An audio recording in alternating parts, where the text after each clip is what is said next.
ginnaaw bi ma dessiner sama contour ba pare li ci des mooy ma dessiner sama trou ak axe bi pour ma dessiner trou bi comme que trou bi 20 la fii 40 la woon damay décaler trait bi de 10 décaler trait bi de 10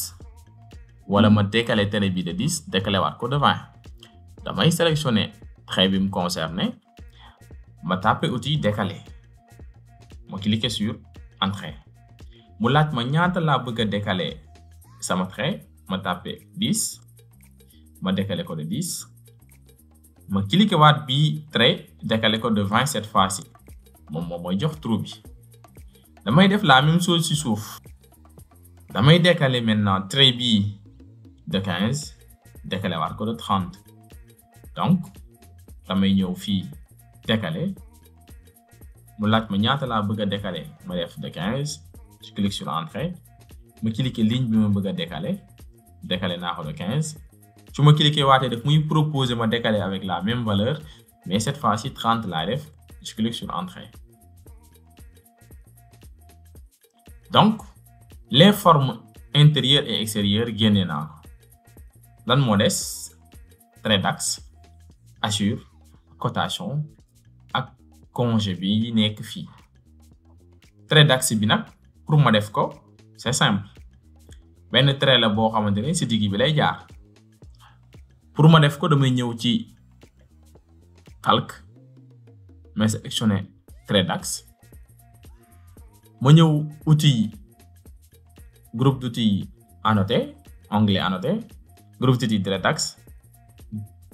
ma cliquer trait d'axe su ma ko sélectionné daf may laaj ma sélectionner les deux lignes yi nga xam te ñoo nekk ci axe bi bii la ak bii mu jox ma axe bi ma defaat la même chose fii trait d'axe sélectionner bii ak bii mu jox ma axe bi donc samay axe mettre naa ko en place moo ñëwaat ci outil ci onglet début mu des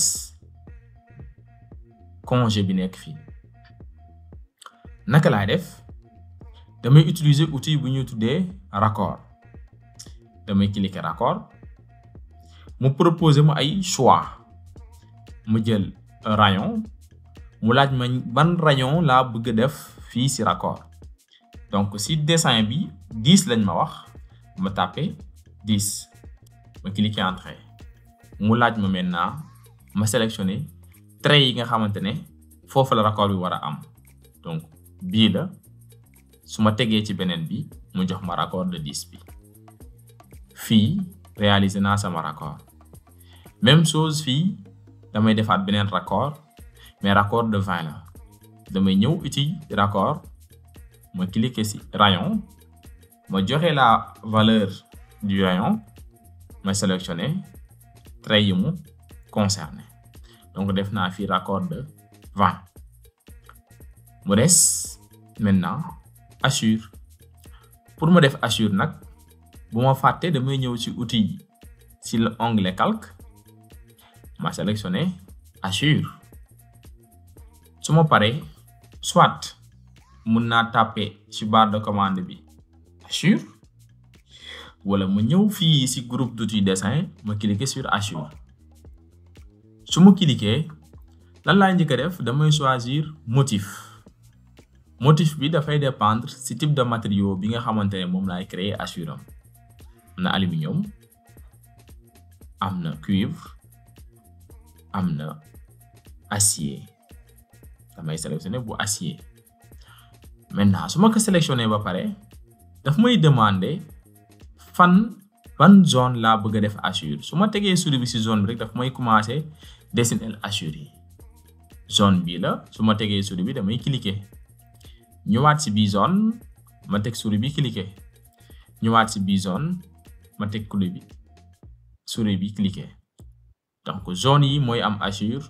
cliquer naa ko ba pare damay ñëw ma def fermer la création d'hachure def naa samay hachure dernière étape bi nag moom mooy cotation